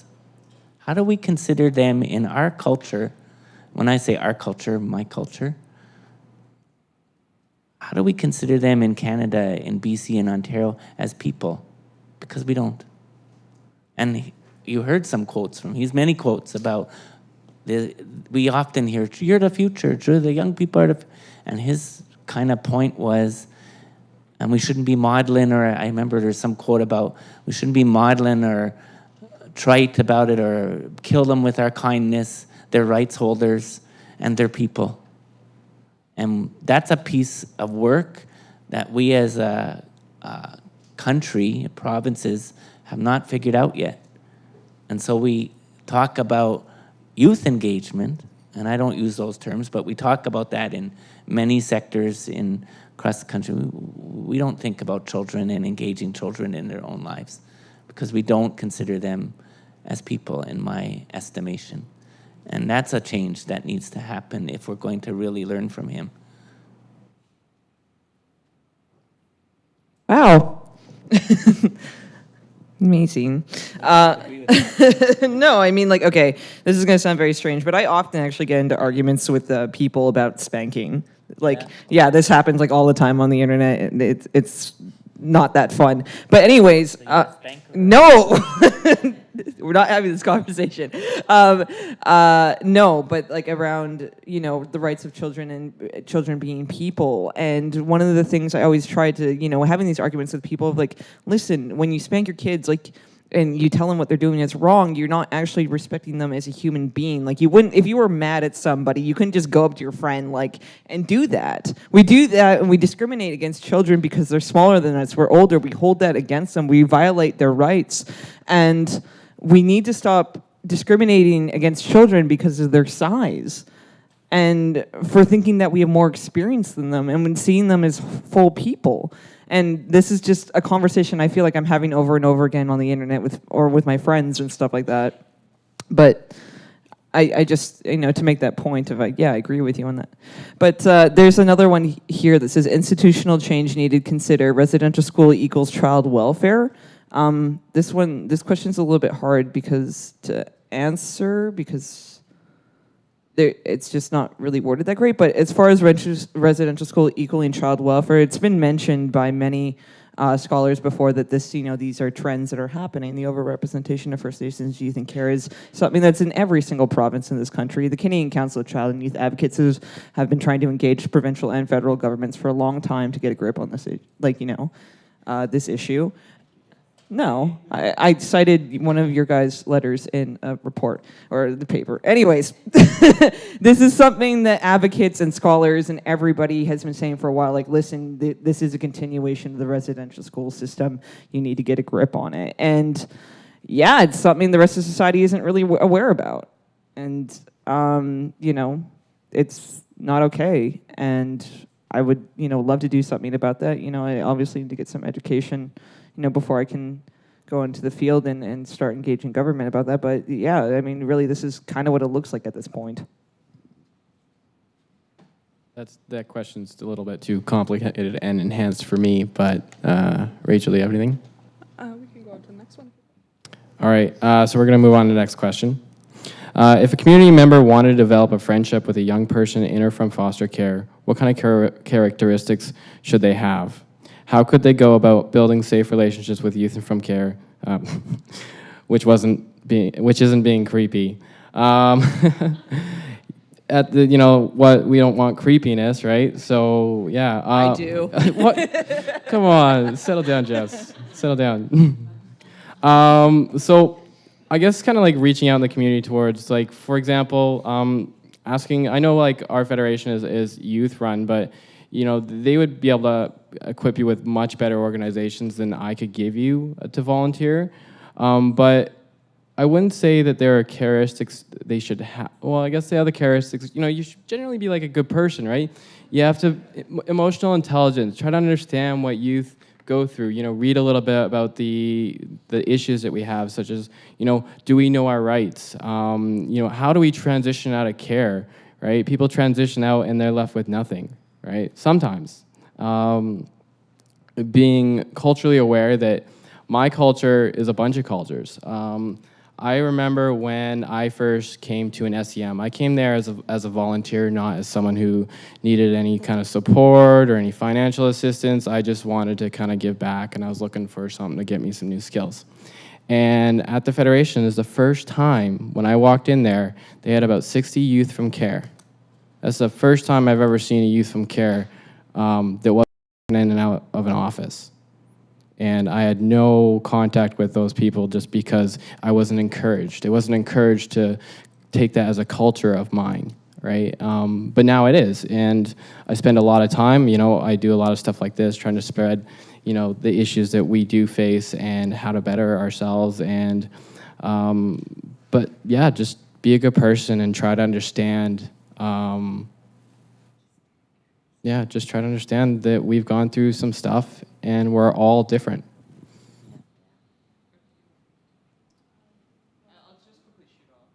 I mean, okay, sorry about that. I didn't mean to get too creepy. But how could someone build a relationship? I think it's also a matter of not just building with youth, building a relationship with youth directly. It's also about organizations. I mean, there's different ways that you could offer mentorship, or at least supporting the youth and care community politically too, just making informed decisions about when you vote, or doing advocacy work with government, or offering your services to an organization. I know a lot of people who sit on boards for these organizations.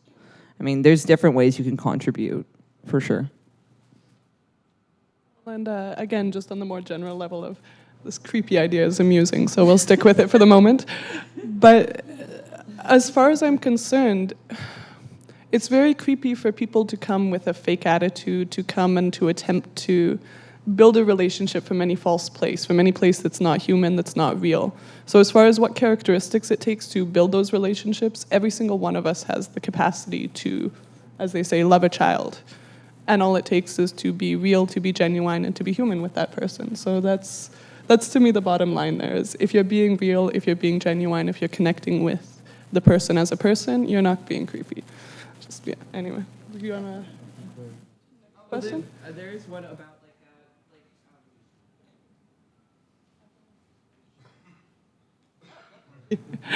All right, I want to read out this question because it actually touches on one of the things that we had brought up over the last couple days. So the question itself will be a bit controversial, and I'll actually sidestep the core issue here. It says, do you agree that children in care are commodified? If so, must we dismantle the capitalist government to produce real democracy with socialism, not Stalinism? So I'm going to avoid the whole capitalist-socialist debate here. We can go. You guys are welcome to after that. But yeah. What I would like to address, though, and this came up yesterday, we had been talking about the ideas of rights and education, connectedness, being what should be the focus of social workers. And one person had brought up the idea that these should be measured outcomes that funding is tied to. And to me, that would be a very dangerous thing. Right now, we brought this up yesterday, that there's a lot of well-intentioned social workers, a lot of well-intentioned people there on the front lines. And there's a lot of well-intentioned people at the top who are creating policy, who believe in the UN Convention on the Rights of the Child, who want these things to be true. But then in the middle, there's this pressure of budgets. The regional directors are almost put into a competition with each other. Who can fit it in, who can be more efficient, who can have these better outcomes. And so it turns into this gaming of the system. And when you place things like love, things like education, connectedness into this financial framework, it has a real danger of getting corrupted, of those things becoming just another number on the books. So I think that funding is a dangerous game right now, which really should be coming secondary to the actual needs of young people on a holistic level. So yeah, I'll let you guys address that in any other way. You're holding it like it's dangerous. Well, I'm waiting to explode. No, I mean, I don't know. I want more socialist policies, and we aren't really going to reduce the number of youth in care unless we do, bite the bullet and bring in more socialist policies because care is really actually, from my personal experience, not a lot of fun. And if we can, keep families together through socialist policies, let's do it. I mean, like we need to really step forward and start doing community caring models. That's really what I'm not huge on like a super heavy child protection social work model. I'm not. One of the reasons why I have hope for First Nations communities and their ability to care for their children is because of that very question. We talk about First Nation communities. I live in Toronto.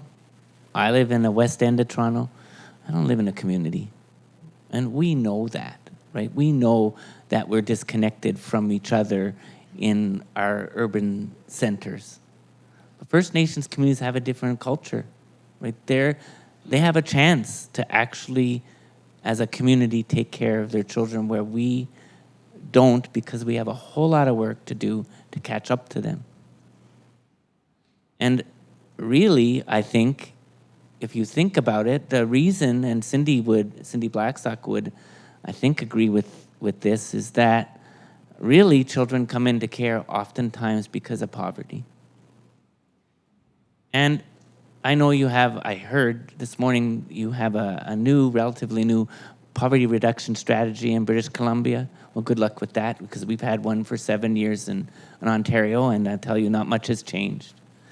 And I think that's because a poverty reduction strategy means looking at what capitalism is. Let me say this.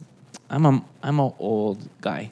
And when I went to university, I did poli-sci, and I was a Marxist because it was trendy to be a Marxist. Now it isn't. And I know the ambassador from Poland will help explain why it isn't. But I was back then. And that was the answer. And there was this question we had. Do we need a revolution to create real change? Or can we sort of tinker with the system as a social democrat and make change that way? And the Marxists would argue, you can't just tinker with the system because nothing changes fundamentally if you just tinker with the system. And then somebody said, yeah, maybe things only change at the level of appearance if you tinker with the system. But young people, in this case, live at the level of appearance. So it's important to make change at the level of appearance rather than always fight essentially as an essentialist for fundamental change. So I think both are true in one way. And of course, capitalism shapes lots of things in our society and commodifies many of us into, there's lots of theory, Marxist theory about that. But while we're waiting for some big change to come in a different way than it came in countries like our ambassador is from, in a different way than that, if that ever happens, we have to look at how to create change the way we can within the system that exists, the economic system that exists. So I'm not interested in throwing up my hands in case the person who asked that question thinks we should throw up our hands and blow up everything and wait for some New Jerusalem, no pun intended here, but to come. But we have to find a way to create change on the ground as well. Dangerous to imply that violence is necessary for this type of event. I wasn't talking about violence. I was talking about, when I said revolution, I didn't mean violent revolution. I meant revolutionary change. I use the word now, fundamental change. So for things to change fundamentally, right, it's going to be hard to create that. That was the debate, and I'd love to talk to you about it because I remember channeling that debate, and I'm not sure where I'm at today. But what I'm saying is, yes, that's an important question to ask, and I'm glad you asked it, because you shouldn't have these discussions without talking about the economic context that we're in. And it's frankly kind of courageous to bring that up in this forum or any forum in a university, because it's not well thought of. Right now that we're into postmodernism and even postmodernism, it's not okay to talk about what you asked. And I think it's important to ask and to think about and continue to reflect on. Can I add to that? I mean, there's actually quite a stigma I find in child welfare, not to drag too much into the politics of it. And I you know, there's often times where I meet at, like, you know, in a meeting and something comes up, like when it comes to reducing the number of youth in care, when it comes to making legislative change or taking a stab at something big, being like, we can't fix this in child welfare. This calls for something bigger. And sometimes it does get really politics. Yeah, and like it's like child welfare doesn't exist in a vacuum here. There's other things outside of it that affect it as well. And I want to, like, you know, break through that wall. And as a young person, like, I'm still kind of getting the confidence to do that, because sometimes I'm sitting in front of, you know, a whole bunch of people from the ministry and I get scared. But I'm getting there.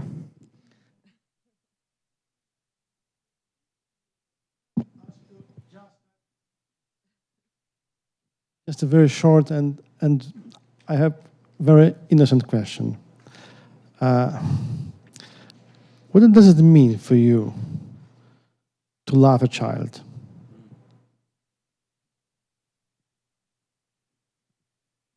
Sorry, I'm very politics heavy. I work as a community counselor, and I do work with children. I know that sounds weird for somebody whose politics is heavy as me. Really, to love a child is commitment. You know, I've also been working with the youth and care community for a long time, and really being there for the serious times and being there for the fun times and being goofy, but at the same time, you know, investing in my own education to give back to my own community, because this is what it's been like for the last 5 years for me. Like most of my educational goals has been, yeah, it's been a bit for my future, but the most it's been to give back to my own community. So, what does it mean to love? It's, yeah, I put a lot of, you know, myself on the back burner.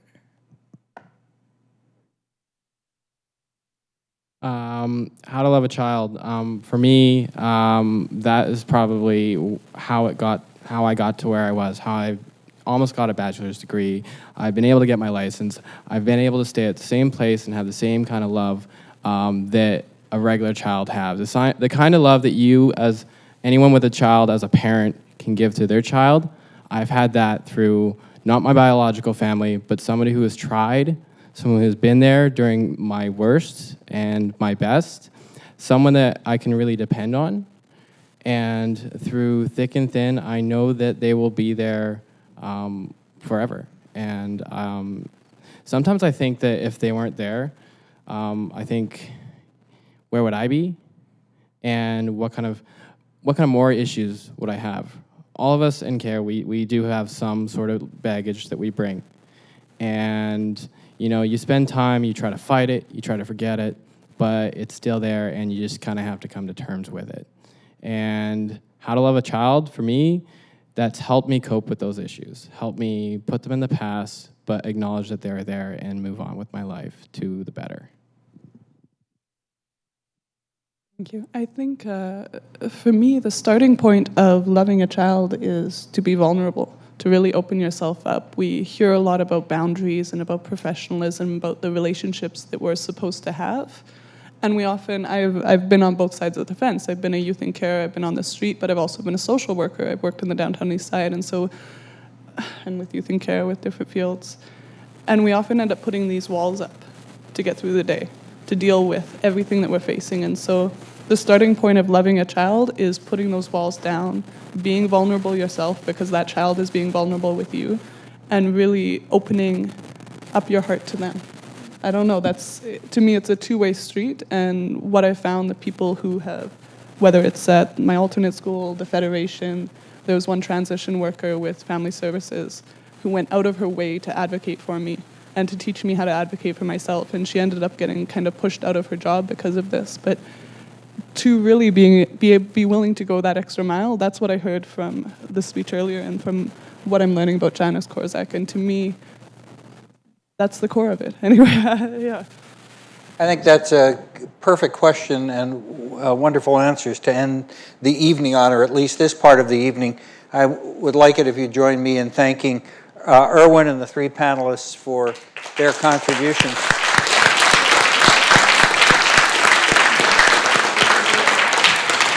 You can use the microphone. James? Lillian? Yes, I also would like to thank you on behalf of Korczak Association Canada and the Education Department and all of us for the wonderful session. And I would like to first, I have the pleasure to Mr. Ellman. I hope I want to give the right thing to the right person. Would you mind open this? No, so it's this one. I think this one has your name on it. And this one to Mr. Ungerlader. Thank you so much for monitoring this session. And to the three wonderful panelists. So it's James, you, and Jesse, and Rachel. Thank you so much for this evening. I think there's one other thanks that we should give this evening, and that's to Jerry for organizing this, making this.